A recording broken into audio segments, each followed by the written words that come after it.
Hi friends, ஒரு சூப்பரான beef gravy. இது நெய் சோறு, பரோட்டா, இட்லி, தோசை இப்படி எல்லாத்துக்கும் செம்ம சூப்பராக இருக்குங்க. எப்படி பண்ணுறதுன்னு பார்க்கலாமா? முடிஞ்ச அளவுக்கு இந்த கிரேவிக்கு சின்ன வெங்காயம் யூஸ் பண்ணிக்கோங்க. கொஞ்சம் இஞ்சியும் கொஞ்சம் பூண்டு எடுத்து வச்சிருக்கேன் நான். சமையல் எண்ணெய் அப்படிலாம் நல்லெண்ணெய் சேர்த்துக்கோங்க. இஞ்சி, பூண்டு, வெங்காயம் இது எல்லாத்தையும் பச்சையாகவே போட்டு நல்லா வதக்கி விடுங்க. கறி வந்து நல்லா உரப்பேர் இருக்கணுன்றக்காக 2 வரமிளகா சேர்த்துருக்கேன். உங்களுக்கு கொஞ்சம் உரப்பா சாப்பிடணும் அப்படின்னா ஒரு 3 கூட சேர்த்துக்கோங்க.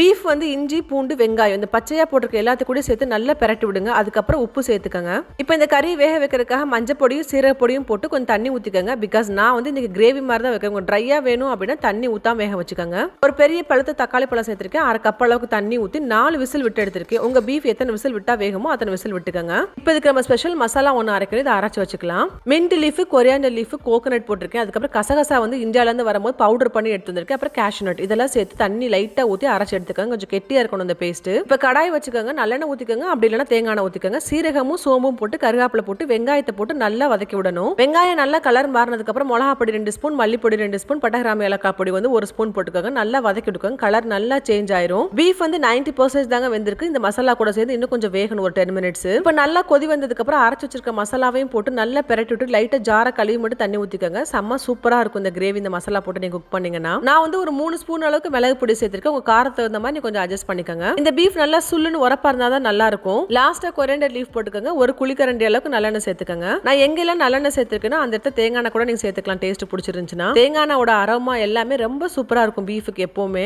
அப்படியே சுட சுட இருக்க பரோட்டா கூட பிச்சு சாப்பிட்டு பாருங்க. இல்ல நீங்க சமைச்சு பார்த்துட்டு எப்படி இருக்குன்னு சொல்லி இந்த வீடியோ கீழே வந்து கமெண்ட் பண்ணுங்க. இந்த மாதிரி ஈஸியான ரெசிபிக்கு என்னோட பேஜ் மறக்காம ஃபாலோ பண்ணிக்கோங்க. அப்படி உங்க ஃப்ரெண்ட்ஸ் அண்ட் ஃபேமிலிக்கு இந்த வீடியோ ஷேர் பண்ணிருங்க.